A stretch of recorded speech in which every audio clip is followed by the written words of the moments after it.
Terkadang setelah kita jadi orang Kristen, kita tidak tulus dengan Tuhan. Kita tidak total dengan Tuhan. Tapi kita ingin mendapatkan sesuatu yang kita tidak melekat dengan Tuhan. Tidak baca firman Tuhan, renungan firman Tuhan. Alkitab bilang, Anda dalam zona berbahaya. Ini yang ngomong dari Tuhan Yesus sendiri. Ketika kau biarkan hidupmu kosong, kamu hanya melakukan aktivitas agamawi. Ingat, Imam Eli, Hofni, Pinehas. Mereka semua melakukan ritual, tradisi keagamaan, upacara keagamaan. Tapi di dalamnya susun ada kekuatan. Tuhan kasih mati toh. Dari di pembapa sampai di anak-anak semua. Percuma saudara. Maka Alkitab bilang, kalau dan Tuhan mau panas-panas, mau dingin-dingin. Artinya kalau mau bertobat sungguh-sungguh, bertobat sungguh-sungguh. Tapi kalau mau jahat-jahat betul. Artinya supaya kita, itu sudah neraka sudah. Tapi kalau kau setengah-setengah di dalam gereja, tapi kau juga masih mau setan-setan sedikit, aduh tanggung pak. Nanti Tuhan muntahkan. Nanti kau akan alami apa-apa. Orang lain bersaksi terobosan ini dalam usaha, pekerjaan, rumah tangga. Kau hanya dengar, kok bisa ya? Kau hanya alami apa-apa. Karena apa? Kita sendiri tidak buka hati dengan Tuhan sungguh-sungguh. Kesungguhan kita dengan Tuhan itu akan mempengaruhi. Karena Alkitab bilang, yang harus kita kejar berkat rohani duluan. Dan waktu engkau terima Yesus, Alkitab bilang, Tuhan sudah curahkan segala berkat rohani di surga di dalam hidupmu. Nanti berkat jasmani itu hanya mengikuti. Taat setia saja.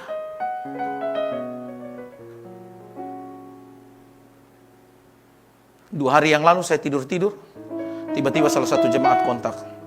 Bagem, tolong kasih info nama gereja lengkap dong. Saya bilang kenapa? Soalnya ada yang tanya nih. Ke mana? Mau kasih uang 10 juta. Terus persyaratan soalnya. Dan tanya alamat gereja. Sedang ini. Oh sudah. Dia langsung kirim. Ini bagaimana dia pun screenshotnya. Tak, screenshot kirim. Oh ya, thank you. Namanya berkat ya, siapa mau tolak. Jadi dong siap untuk program tahun depan punya Pak Pendeta. Jadi dong kasih masuk nama gereja untuk di kegiatan program mereka tahun depan. Tuhan yang sediakan toh. Tanpa kita buat proposal toh. Sampai detik ini saya bilang, Tuhan Yesus sendiri ajar, adalah lebih baik kita memberi daripada menerima. Dengar itu perkataan toh. Dengar itu ayat kosong deh. Jadi kalau orang mau kasih tanpa ketompi meminta, biar itu memang Tuhan yang gerakan. Lalu kasih ya sudah, iya kan? Kasih tunjuk ini ayat dong. Makanya firman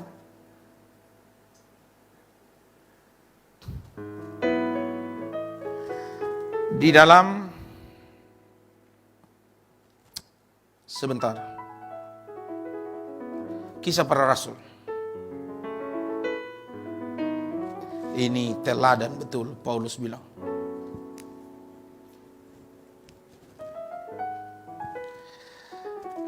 Kisah Para Rasul 20 ayat yang ke-33. Ketika Paulus hendak berpisah dengan jemaat di Efesus. Ini perpisahan sedih ini, saudara, ayat ini. Kisah Para Rasul 20. Ini Paulus perpisahan dengan para penatua Efesus. Setelah itu Paulus pergi untuk dieksekusi mati. Jadi Paulus ngomong begini. Kisah Para Rasul 20 ayat 33. Perak atau emas atau pakaian tidak pernah aku ingini dari siapapun juga. Paulus ngomong betul-betul kepada jemaat para penatua di Efesus. Ingat dalam pelayanan, jangan berpikir untuk perak, emas, atau pakaian. Jangan orientasi pelayanan materi. Maka Paulus bilang, perak atau emas atau pakaian tidak pernah aku ingini dari siapapun juga. Lanjut, ayat 34. Kamu sendiri tahu bahwa dengan tanganku sendiri aku telah bekerja untuk memenuhi keperluanku dan keperluan kawan-kawan seperjalananku. Keperluan kawan-kawan seperjalanan. Paulus dengan tangannya sendiri dikerja. Padahal dia bisa kan mendapatkan persembahan upah dari jemaat Efesus. Tapi dia bilang saya bekerja untuk mencukupi kebutuhan dan keperluan ya bagi kawan-kawan seperjalananku. Lanjut ayat 35. Dalam segala hal telah kuberikan contoh kepadamu. Artinya kalau ini contoh berarti ketong orang Kristen harus ikut kan. Kalau levelnya Rasul Paulus yang sibuk pelayanan saja masih bisa kerja untuk mencukupi kebutuhan keperluannya. Kalau ketong saat ini jangan berharap saudara supaya hidup kita jangan jadi beban bagi jemaat. Dalam segala sesuatu telah kuberikan contoh kepadamu. Bahwa dengan bekerja demikian kita harus membantu orang-orang lemah dan harus mengingat perkataan Tuhan Yesus. Sebab ia sendiri telah mengatakan, adalah lebih berbahagia memberi daripada menerima. Paulus, dia memberi dari yang hasil dapat dia kerja.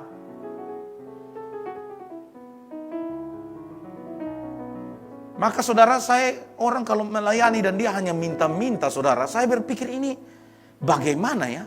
Kaki tangan ada sehat kuat, kau tidak bisa bekerja, berusaha. Hidup kau jadi beban bagi orang lain. Sedangkan Rasul Paulus saja bekerja supaya hidupnya tidak jadi beban. Makanya saya menikmati saudara turun ke pasar, buat pentolan. Saya nikmati setiap proses Tuhan. Harus bekerja, bikin video, nikmati aja. Memang itu panggilan. Susahnya kita berpikir untuk diri kita. Maka dalam pelayanan jangan pikir emas perak. Kadang-kadang saya ngomong begini, orang bilang, karena saya ini suka terbuka. Karena kalau live begini kan yang kasih juga dia lihat kan. Pak pendeta tipu deh, ya kan? Sonde jujur, ngomong jujur. Ini jas nih, gratis. Orang panggil Pak Pendeta, tolong datang berdoa dong. Mereka yang tabur pertama semen 50 sak untuk kita punya pembangunan. Itu yang maksud saya bilang, kasih kosong kita punya rekening, mulai bangun. Kalau sonde malu nih. Saya pelayanan bilang mau bangun gereja waktu itu. Saya tanya, kenapa kau bisa bantu saya? Dia bilang, Pak, dengar Pak pengkhotbah di ketemu gereja mau mulai nih. Dia bilang, ini pendeta muda nih, kalau bet sonde taro, dia pakai istilah pok. Tapi kalau sonde pok nih berarti dia akan mulai. Maka dia omong dengan dia istri, ketong jual kain tenun pertama. Dia bilang, saya mau untung berani kau sonde. Ketong tes, kau dulu beta nih baju di, beta nekat, nah apalagi sekarang sudah bertobat dalam Tuhan. Ketong tes, pok ini Pak pendeta muda nih. Sinar Bangunan datang parkir, samen, 100 sak, bukan 50 sak. Bepo mama masih WA beta, waktu itu kami mau konser bangun sekolah di Rote. Nah, orang antar samen untuk pembangunan. Mau bangun TBC belum ada. Maka dia bilang, korek kas habis semua, kami punya rekening licin untuk kerja lantai 1. 100 juta lebih, ketun diam, tagangas. Mau mulai dari mana lah? Tapi memang Alkitab bilang, lu harus berkorban, jalan di depan Pak. Dan orang itu akhirnya mereka punya usaha semakin besar, tenunnya semakin besar. Satu kali mereka telepon saya, Pak Pendeta tolong datang, mau dengar Pak Pendeta sekarang Tuhan berkati kok. Karena itu jemaat orang, tidak enak kalau saya kunjungi kan. Kalau saya pergi kunjungi berarti gembalanya tahu bisa bahaya. Tapi dia telepon, dia bilang datang loh Pak Pendeta. Saya pergi, dia bilang terima kasih Pak. Beta sekarang bersyukur. Beta dengar sah. Dulu waktu dia memberi, dia pun mata masih terang. Sekarang setelah dia memberi dukung pekerjaan Tuhan bangun gereja di desa, dia buta Pak. Dia buta tapi dia masih tetap memberi. Beta bilang kok bepolok dia.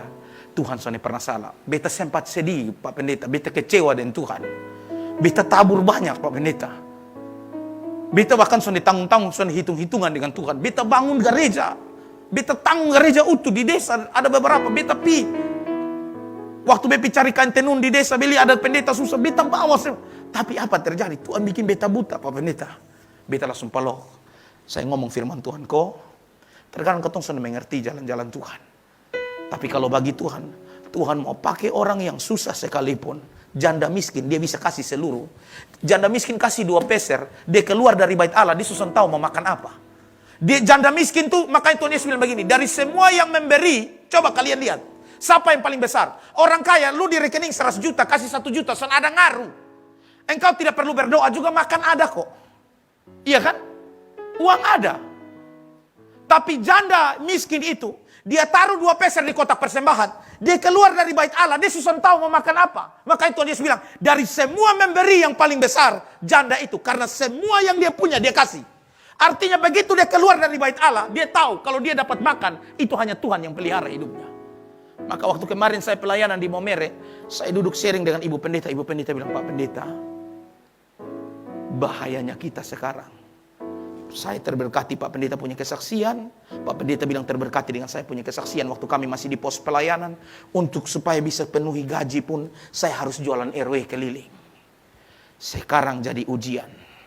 Saya begitu keluar, saya tinggal panggil sopir. Sopir sudah langsung bawa mobil. Begitu tanggal 1.00 rekening saya di Bank NTT langsung tetang uang masuk. Gaji tunjangan semua. Sama kayak Pak Pendeta sekarang juga tuh. Dulu masih angka jagung, gas motor cari susah. Sekarang orang yang datang, Bagem posisi di mana Bagem? Bisa datang sini, kita ngopi dulu. Nah, sekarang semua sudah semakin nyaman, hati-hati. Karena ini ketong son berdoa juga gaji datang nah. Hati-hati Bapak Ibu Saudara ketika engkau mulai berhasil. Dan kejatuhan Daud, Saul, bukan waktu mereka di bawah, waktu mereka di atas Pak. Ketika semua, Anda sudah berdoa juga ada. Anda mau minta apa, saya tinggal tunjuk. Pak Pendeta mau yang mana? Ini. Waktu dulu lu masih gas motor, jual jagong, posting di FB, tawar. Pak tolong ya, nanti tolong ini kasih. Jagong pun sedikit lah sekarang setelah begini ada yang berani protes. Pas Pak Pendeta lu sembarang protes lah. Bantu gereja, kasih sesudah. Tapi dulu sebelum orang lu tahu apa-apa nih, orang bilang, ayam kiciana lah 100.000. Ini untuk pembangunan Pak. Itu rasa kebet berani biar ambil kembali kalau lu kasih dengan mengomel. Saya alami itu Pak. Tapi kalau lu setia ketika dibentuk Tuhan, dan tanpa lu kasih jalan proposal, tiba-tiba orang kontak engkau, hati-hati. Itu yang saya ngomong. Lu hamba. Lu bukan siapa-siapa. Lu ingat, maka saya posting di saya punya FB kemarin pas hari ayah. Saya kasih naik, orang saya bilang, orang punya idola banyak. Tapi idola saya cuma papa kandung saya. Selesai. Dia kasih teladan saya, kesetiaan dalam pernikahan, dan bagaimana kerja keras. Tahun 60, lapar, dong sampai masa biji asam makan. Dia bilang, kalau di Alor, mati beta. Dia punya adik ada 7 orang. Nekat merantau dari Alor datang di Kupang. Makanya saya tulis itu cerita semua. Saya dapat dari dia. Tinggal di Fontaine dengan orang Sabu, polisi di situ. Cuci pakaian tuan rumah, dia pun istri, dia pun anak pun pakaian. Ben bapak hela air isi di dia punya dapur, isi di dia punya kamar mandi, hela air. Kasih makan dong pun babi. Ben bapak cerita. Dia cerita sambil menangis. Dan dia bilang begini, bepung susah cukup sampai di beta. Beson mau bosong alami semua. Walaupun beta SMA, bosong harus S1. Dan jujur, kami semua S1 di luar Kupang semua. Sampai bapak saya itu kalau dia ngomong, pakaian dalam, jual, jusan masalah. Yang penting bos harus kuliah. Dan makanya saya bilang, figur yang saya teladani, serius. Bicara kesetiaan dalam pernikahan, 1 tahun menikah mama saya lumpuh. Dia pernah tinggal. Makanya saya punya foto profil tuh sedih. Karena dia pangku saya, dia peluk saya. Aduh. Satu kali saya khotbah di gereja GPDI dan ada saksi hidupnya di situ. Saksi hidup bilang begini, Pak Pendeta pembapa itu terlalu sayang Pak. Waktu begitu dia dengar mama melahirkan anak laki-laki di rumah, itu dia bilang saksi mata, dia son beli bubur kacang hijau tuh dia tumbuk. Pak Pendeta pembapa tuh tumbuk itu bubur kacang hijau, dia pangaya bubur untuk kasih Pak Pendeta.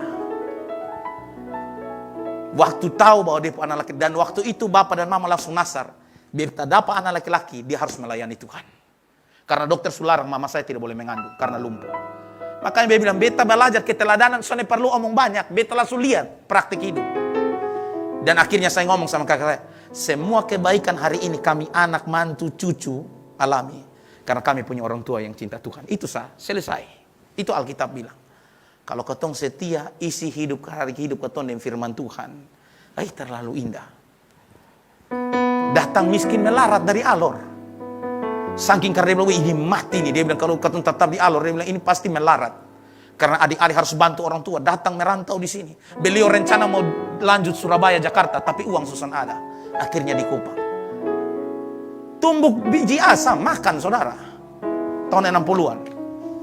Sampai di foto profil saya itu di belakang rumah bebak. Itu tanah Bupati Kupang yang kasih pinjam. Dari tahun 70-an sampai sekitar tahun 93. Baru omas kami beli tanah di Fatululi.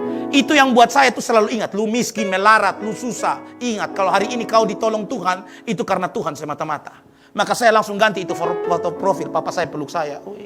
Kalau papa saya di dunia saja sudah cinta saya seperti itu, apalagi Bapak di surga. Aduh, dia peluk. Dan justru saya tulis di status saya, yang paling saya sedih, terkadang saya menangis tuh, Tuhan tidak kasih kesempatan papa dan mama saya lihat kami anak-anak diberkati dalam rumah tangga, pekerjaan, pelayanan dari hasil didikan mereka.